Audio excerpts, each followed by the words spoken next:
Hello guys, I hope आप सभी बहुत बढ़िया होंगे। और आज हम जिस बुक की बात करने जा रहे हैं उसके ऑथर है रॉबिन शर्मा और उस बुक का नाम है the monk who sold his Ferrari. हम इस बुक से बहुत सी चीज़ें सीख सकते हैं। ये वीडियो थोड़ा सा बड़ा बनने वाला है, इसलिए हमने बुक को दो हिस्सों में बांट दिया है। पहला पार्ट आज कवर करेंगे और नेक्स्ट पार्ट हमारा नेक्स्ट वीक आएगा। तो इस बुक से हम क्या क्या लर्निंग ले सकते हैं वो देखने की कोशिश करेंगे। आई एम श्योर आप सभी ग्रेटनेस की और एक कदम और चलने के लिए तैयार होंगे। So without any further delay, let's get started. ये कहानी बेसिकली जूलियन मैंटल नाम के एक बहुत बड़े लॉयर की है, जो कि बहुत बड़े रिच और सक्सेसफुल लोगों के ही केस लड़ते थे। इस कारण से उनका अपने फील्ड में बहुत बड़ा नाम था। उनके पास एक बहुत बड़ा बंगला, प्राइवेट जेट और एक रेड कलर की फरारी थी। जूलियन को अपने काम को लेकर इतना क्रेज था कि वो कई बार 18-18 घंटे तक दिन भर काम करते थे, लेकिन जिस कारण से वो अपनी लाइफ में सेटिस्फाइड नहीं थे। वो हमेशा काम के लिए दौड़ते भागते रहते थे, कोई भी छुट्टी नहीं, बिल्कुल छुट्टियां नहीं लेते थे, लगातार काम करते रहते थे। जिस कारण से उनकी शादी भी टूट गई, उनकी फैमिली में से कोई भी उनसे बात नहीं करता था और 53 ईयर्स के एज में वो लगभग 80 साल के दिखने लगे थे। एक दिन बहुत इंपॉर्टेंट केस के समय उनके चेस्ट में एकदम से पेन हुआ और वो वहीं गिर गए। जब उन्हें हॉस्पिटल पहुंचाया गया तो डॉक्टर्स ने बताया कि एक माइनर हार्ट अटैक था और उन्हें दो ही ऑप्शन दिए, या तो आप अपनी जॉब कर लें पूरी तरह से, या तो लाइफ जी लें, लेकिन आप जिस तरह से काम कर रहे हैं उस तरह से जिंदा रहने का तो कोई चांस नहीं है। इस मोमेंट पर जूलियन को रियलाइज होता है कि जिंदगी में तो बहुत सारे केसेस जीते हैं, लेकिन लाइफ के इस केस में वो हार गए। उसी समय उन्होंने डिसीजन लिया कि अब सारी चीज़ें बेचकर वो इंडिया चले जाएंगे, क्योंकि उन्होंने ऐसा सुना था कि इंडिया में कुछ स्पेशल मॉन्क्स रहते हैं जो कि 100 साल से भी ज़्यादा उम्र तक जिंदा रह सकते हैं, फिट रह सकते हैं और वो लोग अपनी लाइफ को लेकर सेटिस्फाइड भी रहते हैं। उन्होंने अपना मैंशन, प्राइवेट जेट और हाँ, अपनी रेड कलर की फरारी भी भेज दी। वो सीधा निकल गए इंडिया स्पेशल मंक की तलाश में। उन्हें एग्जैक्टली तो नहीं पता था कि वो कहाँ मिलेंगे, तो उन्होंने अपनी पूरी तरह से खोज शुरू कर दी। बहुत सारे एफर्ट्स के बाद उनकी मुलाकात एक मंक से हुई, जिसने उन्हें सेजेस ऑफ सिवाना के बारे में बताया और उन्हें उनके सीक्रेट विलेज में भी लेकर गए। वहां पहुंचने पर जब उनकी मुलाकात मंक्स के लीडर योगी रमन से हुई, तो जूलियन ने उनसे रिक्वेस्ट किया कि आप मुझे अपनी विजडम दें और सिखाएं कि मैं अपनी लाइफ में पूरी तरह से सेटिस्फाइड और ब्लिसफुल कैसे रह सकता हूँ। शुरुआत में तो उन्हें गेस्ट की तरह रखा गया, लेकिन बाद में उनसे एक प्रॉमिस ली गई कि अगर आपको ये सारी चीज़ें सिखाई जाएंगी तो आपको वादा करना है कि आप बाहर जाकर कुछ ज़रूरतमंद लोगों को इसे ज़रूर शेयर करेंगे। उनके लीडर योगी रमन ने 7 विजडम दिए हैं और उसको बहुत ही सिंपल तरीके से उन्होंने समझाया एक छोटी सी स्टोरी में। तो मैं आपको ये स्टोरी को बहुत डिटेल में शेयर करता हूँ, बट ये स्टोरी सुनने से पहले मैं आपको एक चीज़ रिकमेंड करूँगा कि आप इसे आँख बंद करके सिर्फ फील करना। आप इमेजिन कीजिए कि आप एक बहुत ही सुंदर गार्डन के बीच में बैठे हुए हैं। ये गार्डन बहुत सुंदर फ्लावर से बना हुआ है और आपके आसपास का एनवायरनमेंट बहुत ही शांत, सुंदर और ठंडा है। आप इस गार्डन में बैठकर खुद को बहुत ही शांत और खुश महसूस कर रहे हैं। आप जैसे ही अगल बगल देखते हैं, आपको गार्डन के एकदम बीचों बीच में एक 6 स्टोरीज हाई रेड कलर का लाइट हाउस दिखता है और उस गार्डन की साइलेंस सडनली डिस्टर्ब हो जाती है, क्योंकि उस लाइट हाउस से एक जापानीज सुमो रेसलर निकलता है जो कि 9 फुट टॉल है और 900 पाउंड का है।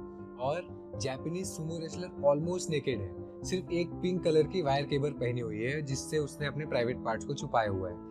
जैसे ही सुमो रेसलर गार्डन में इधर उधर मूव करना शुरू करता है, वैसे ही उसका पैर एक शाइनी गोल्ड स्टॉप वॉच पर पड़ता है, जिस कारण वो फिसल जाता है। सुमो रेसलर बिल्कुल ही शांति से ग्राउंड पर गिरा हुआ है जैसे उसे कुछ महसूस ही नहीं हो रहा है और वो अपनी आखिरी सांसें ले रहा है। तब उसे एक येलो रोज की फ्रेग्रेंस से जाग जाता है।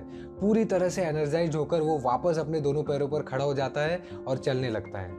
एकदम से वो अपने लेफ्ट साइड में देखता है तो उसे बहुत लंबा रास्ता दिखाई देता है जो कि डायमंड से पूरी तरह से भरा हुआ है। सुमो रेसलर के मन में एक पता नहीं क्या आता है, वो तुरंत उस रास्ते पे चलना शुरू कर देता है, जिसके कारण वो रास्ता एक एवरलास्टिंग जॉय और इटर्नल ब्लिस लेकर आता है।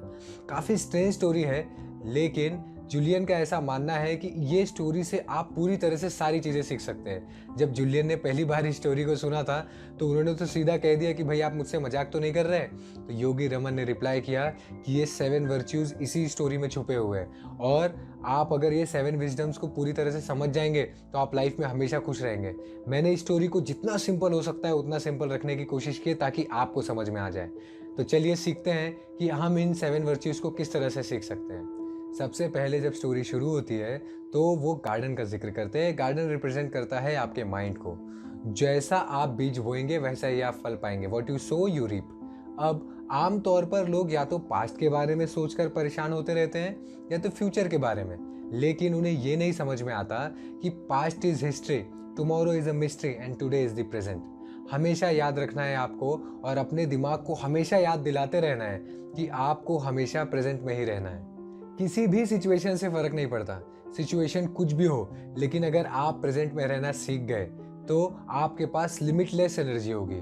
उनका मानना है कि हमारे मन के पास मैग्नेटिक पावर है जो आपको जो चाहे वो दिला सकती है, जो भी आप चाहे वो दिला सकती है। बस शर्त इतनी है कि आपको हमेशा पॉजिटिव और अच्छे थॉट सोचना है, आपको अपने ड्रीम्स के बारे में सोचना है। उन्होंने एक करेक्शन करने का तरीका बताया है, जैसे ही आपके दिमाग में कोई नेगेटिव थॉट आए आप उसे बाय प्रैक्टिस तुरंत ही पॉजिटिव में कन्वर्ट कर दें। इसे वो अपोजिशन थिंकिंग भी कहते हैं। मतलब अगर कोई नेगेटिव थॉट आया तो तुरंत उसको अपोजिट करके पॉजिटिव में कन्वर्ट कर दें।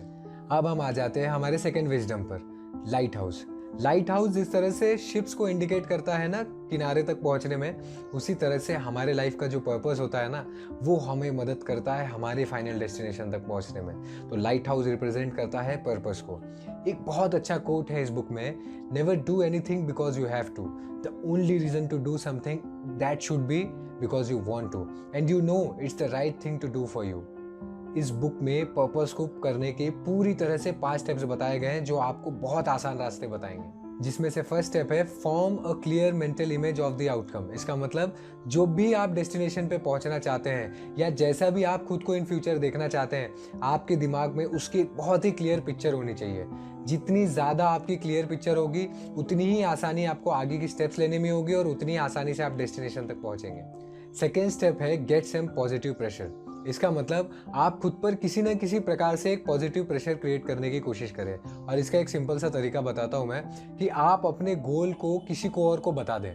उससे क्या होगा कि आपके दिमाग पर हमेशा प्रेशर रहेगा कि अगर मैं इस चीज़ को नहीं अचीव कर पाया तो मेरी पब्लिकली बेइज्जती हो जाएगी। तो आप जितना हो सके अपने गोल्स का पूरी तरह से ढिंढोरा पीट दें। ये बस एक तरीका है, ऐसे बहुत सारे तरीके हैं जो आप अपनी लाइफ में अप्लाई कर सकते हैं ताकि एक पॉजिटिव प्रेशर बिल्ड हो और जिसके कारण आपको एक फॉरवर्ड पुश मिले। थर्ड स्टेप बहुत आसान है, जो है attach the timeline to it. इसका मतलब आप उस गोल तक पहुंचने के लिए पूरी तरह से टाइमलाइन डिसाइड कर लें। मतलब मैं कब तक वहां पहुंच जाऊंगा ये डिसाइड कर लें, और बोले कि आपको हमेशा उसे अचीव करना उतना प्रैक्टिकल होते जाएगा जितना आप डेडलाइन बना लेंगे। अब एक बार आपने क्लियर मेंटल पिक्चर बना ली, हल्का सा पॉजिटिव प्रेशर लगा दिया और डेडलाइन भी तय कर ली, तो अब आपकी नेक्स्ट स्टेप सबसे इंपॉर्टेंट बन जाती है, जिसे योगी रमन कहते हैं मैजिक रूल ऑफ 21। उनका ऐसा मानना है कि किसी भी गोल तक पहुंचने के लिए आपके लिए हैबिट्स आपका बेस है। तो अगर आपको सही में सक्सेसफुल होना है तो आपको हमेशा एक बात याद रखनी है कि किसी भी हैबिट को बनने के लिए लगभग एक 21 दिन का साइकिल ज़रूरी है।